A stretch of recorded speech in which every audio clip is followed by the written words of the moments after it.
So we need to get the facts straight. How does this virus work? How does it transmit? Where does it want to go? And let's protect ourselves. I'm Dr. Peter Lin. I'm a family physician in Toronto, Canada.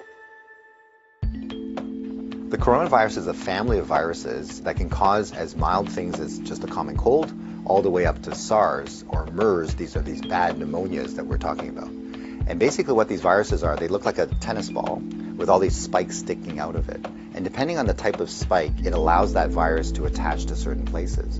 So some viruses, they have the spike that attaches to your nose. So basically you just get a common cold. But the SARS virus and this new virus that we're talking about has the spike that allows it to attach to the cells in your lung. And when it attaches there, it puts in information to make photocopies of itself. So it uses our equipment to make more viruses. I'm declaring a public health emergency of international concern over the global outbreak of novel coronavirus. Most of the coronaviruses live in animals. In this particular case, it was from Wuhan. There was a fish market where they were selling live animals. And the thought is that the virus was in a live animal, then it crossed into a human. But then what we found was that people were getting sick in terms of healthcare workers, in terms of family members that were looking after them, which now meant that the virus can pass from human to another human. Just like all viruses, it needs to reach a target, which is your lung. And it has to get there with your help. It has no feet and no wings. So therefore it needs us to move it there. So that's why we keep saying, don't hang around sneezy people because you're going to breathe it in. And don't touch your face because that's how the virus is going to get in. The masks are helpful, but they're not necessary because they're leaky. The ones that you and I buy basically have pockets here, so therefore the virus can get in.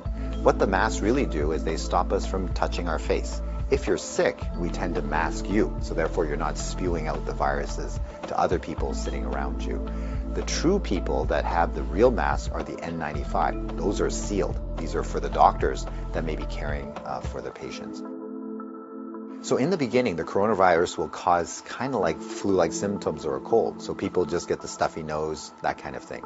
But you'll understand that as soon as that virus starts manufacturing in your lung cells, they're producing all these copies of the virus, all of a sudden now you kill the lung cells. So now you can't exchange oxygen. And that's why one of the early symptoms is people get very short of breath and they tend to have a difficult time breathing, and that's why they end up in hospital. So currently, unfortunately, we don't have a direct treatment for the coronavirus. So we don't have a medication that can kill it off. And so it's really supportive. So in other words, the patient can't breathe, we give them oxygen, help them to breathe. They can't drink, so therefore we give them fluids to support them. Their kidneys begin to shut down, we help them with all those things. So it's a very supportive process. This is a new virus that we've never seen before. So our immune system, our army, are having a hard time figuring out what to do. So usually what we have to do is we make something called antibodies. So these are things that can grab onto the spikes that we see on the virus, and it'll get rid of the virus for you, and that will actually bring you back to good health. So therefore the elderly may have a worse outcome, and of course the young children. So the babies, their immune system is not so good either, so they may not make those antibodies as well. So just remember, your hands may be with virus.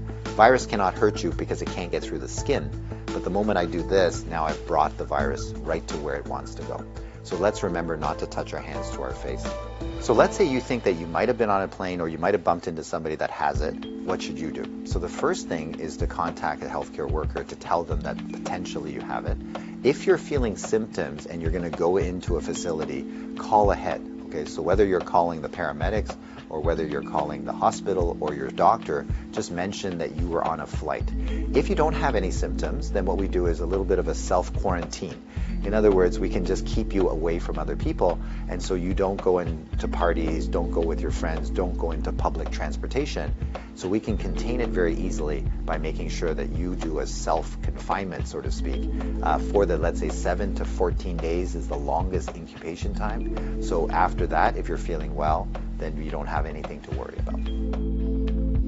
So if we get the facts right, then we don't have to be overly worried, but we do the right things so that we don't get the virus ourselves and that we don't pass it on to others. And if we look after each other in this way, this virus will have nowhere to go. It needs us to move it, it needs us to make copies for it, and if we don't help it, then the virus will stop. So we have the power to do that right now.